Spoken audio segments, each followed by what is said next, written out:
കാസർഗോഡ് ജില്ലയിലെ കർണാടക അതിർത്തിയോട് ചേർന്നുള്ള ബന്തെടുക്കൽ നിന്നും ഏകദേശം 20 കിലോമീറ്റർ കാടുകളാൽ ചുറ്റപ്പെട്ട വഴിയിലൂടെ യാത്ര ചെയ്തെത്തുന്ന സ്ഥലമായ കർണാടകയിലെ സുള്ളിയ.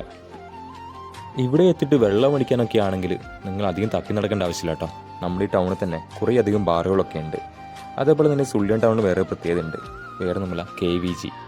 ഈ KVG എന്ന പേര് കേൾക്കുമ്പോൾ തന്നെ ഇവിടെ വന്ന പലർക്കും മനസ്സിലാവും എന്താണ്. ഒരുപാട് ക്ഷേത്രങ്ങളുള്ള സുള്ളിയത്തെ ഒരു വലിയൊരു ക്ഷേത്രമാണ് ഈ കാണുന്നത്.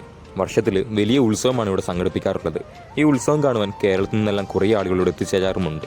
ഇവിടെ നിന്നും നമ്മുടെ കാസർഗോഡ് ടൗണിലേക്ക് ഏകദേശം 58 കിലോമീറ്റർ ദൂരമാണുള്ളത്. നഗരത്തിന് ഏറ്റവും അടുത്തുള്ള റെയിൽവേ സ്റ്റേഷൻ എന്ന് പറയുന്നത് സുബ്രഹ്മണ്യ റോഡ് റെയിൽവേ സ്റ്റേഷനാണ്. സുള്ളിയത്ത് നിന്നും ഏകദേശം 48 കിലോമീറ്റർ അകലെയാണ് ഇതുള്ളത്. കാസർഗോഡ് ജില്ലയിലെ ബന്തെടുക്ക പാണത്തൂർ എന്നീ അതിർത്തിയോട് ചേർന്ന് കിടക്കുന്ന സ്ഥലങ്ങളിലെ ആളുകൾക്ക് എളുപ്പത്തിൽ എത്തിച്ചേരാൻ സാധിക്കുന്ന കർണാടകയിലെ ടൗൺ കൂടിയാണിത്. ഒരുപാട് മലയാളികൾ വന്നു പോകുന്ന പ്രദേശമായതുകൊണ്ട് തന്നെ ഇവിടെയുള്ള ആളുകൾക്ക് അത്യാവശ്യം നിന്ന് മലയാളം പറയുവാനും കേട്ടാൽ മനസ്സിലാക്കുവാനും സാധിക്കുന്നു. അതുപോലെ തന്നെ ഇവിടെ കച്ചവടം ചെയ്യുന്ന പല ആളുകളും മലയാളികളുമാണ്.